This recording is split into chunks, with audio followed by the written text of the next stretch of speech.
Nung una ay parang hindi pa ako masyadong kumbinsido na may mga nag-germinate na dito sa ating mga tinanim na highlands na neps. Specifically Nepenthes Attenborough.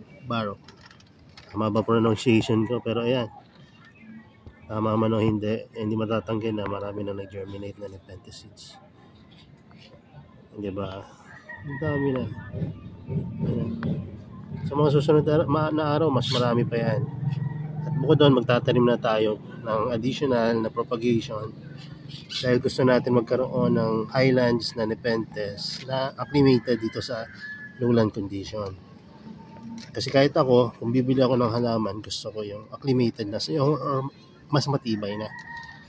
So, ayun yung update dito sa Nepenthes Attenborough. So, available pa rin to sa Shopee store natin.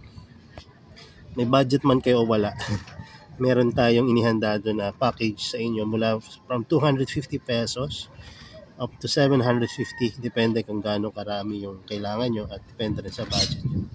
Pero kung ako sa inyo, bumili na kayo na mas maaga, hindi dahil gusto ko lang makabenta, isa na rin yun syempre, pero mas fresh kasi ang seed, mas maganda. At hindi rin ako papayag na lumipas to ng more than a month na hindi ko pa natatanim lahat kasi sayang eh. So, bihira na maka-receive ng fresh na Nepenthes Attenborough na seeds. Kaya hindi ko sasayang yung pagkakataon na may tanim lahat sila. So, meron din tayong ibang mga Nepenthes seeds doon. Wala nga lang tayong Venus flytrap seeds. Anyway, no, ayun na yung mga update sa seeds natin.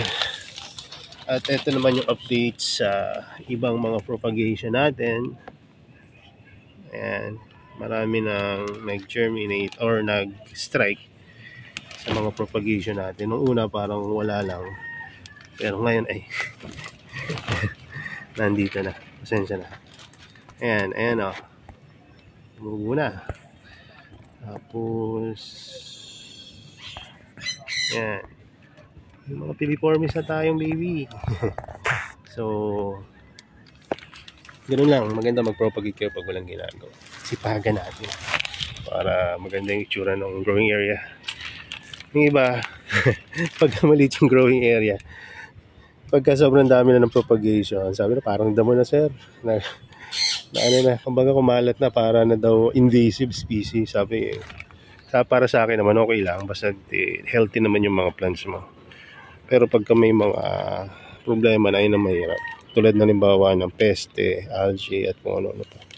So ang sagot rin doon, sipagan nyo mag-repot at sipagan nyo maintain no, ng mga plants. So umaambo na uli at tatapusin ko na agad yung order para bago mula ng mas malakas naayos na natin. So may mga order ngayon ng seeds, maxi and plants. So yun lang. God bless. Bye bye.